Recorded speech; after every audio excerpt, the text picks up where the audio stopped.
Hello friends, welcome to Soma kitchen.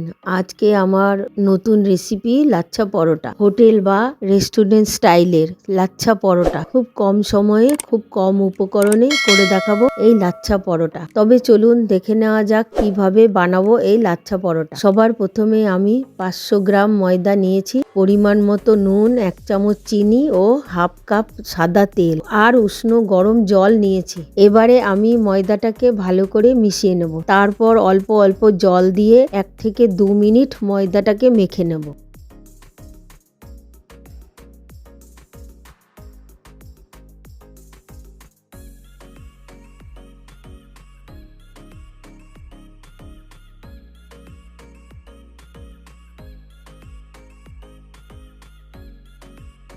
হাতে আরো তেল দিয়ে একটু সুন্দর করে মেখে নেব। এবারে মসৃণ ও নরম করার জন্য আরো ডোটার গায়ে তেল দিয়ে ঢেকে দেব। 10 মিনিট রাখবো। 10 মিনিট পর যতগুলো পরোটা করব ততগুলো লেচি কেটে নেব।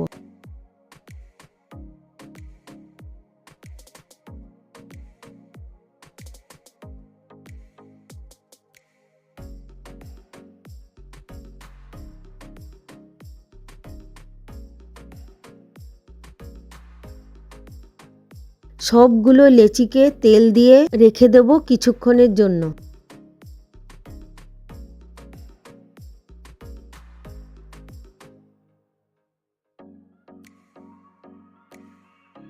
এবারে লাচ্ছা পরোটাটা কিভাবে বেলবো সেটা দেখে নিন। প্রথমে রুটিটাকে ভালো করে তেল দিয়ে গোল করে নেব, একটু পাতলা করে বেলে নেব।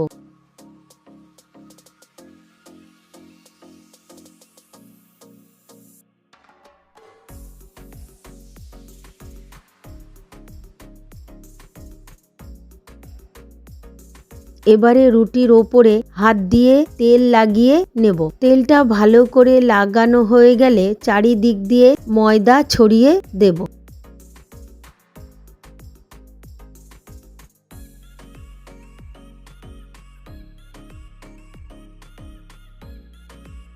এবারে দেখে নিন রুটিটাকে কিভাবে ফোল্ড করছি। সাইড থেকে রুটিটাকে তুলে একটু ফোল্ড করব। একবার ওঠাবো আর একবার নামাবো, এইভাবে বারবার ফোল্ড করতে হবে। আর মাঝে মাঝে হালকা করে প্রেস করতে হবে আর একটু করে তেল দিয়ে দিতে হবে। হালকা করে একটু টেনে লম্বা করে নেব। এবারে ফোল্ড করে গোল করে ঘোরাতে হবে। লাস্টে যেটুকু বাকি থাকবে সেই অংশটুকু লুইয়ের ভেতরে ঢুকিয়ে দিতে হবে। তারপর হালকা করে প্রেস করতে হবে। এইভাবে আমি পরোটাগুলোকে বানিয়ে নেব।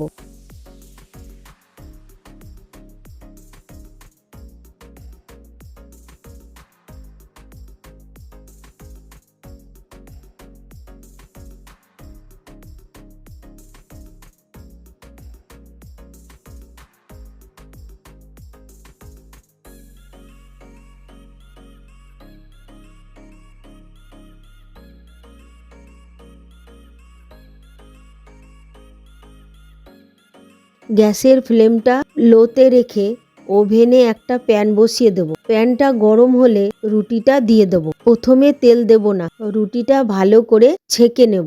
2 দিক কয়েক সেকেন্ড ভেজে নেওয়ার পর 2 চামচ তেল দিয়ে রুটিটাকে লাল করে ভেজে নেব। পরোটাটাকে 2 দিকে মুচমুচে করে ভেজে নেব। 2 পাশ থেকে একটা সুন্দর কালার চলে আসলে পরোটাটাকে তুলে নেব। এইবার আমার যতগুলো পরোটার দরকার আমি সব পরোটা ভেজে তুলে নেব। আপনাদের পছন্দ মতো যে কোনো কিছুর সঙ্গে পরোটাটা সার্ভ করতে পারবেন। আশা করছি আমার এই লাচ্ছা পরোটার রেসিপিটা খুব সহজ ও খুব ভালো লেগেছে। আমার এই রেসিপি ভালো লাগলে লাইক, শেয়ার, সাবস্ক্রাইব করবেন আর কমেন্ট করে জানাবেন। ধন্যবাদ।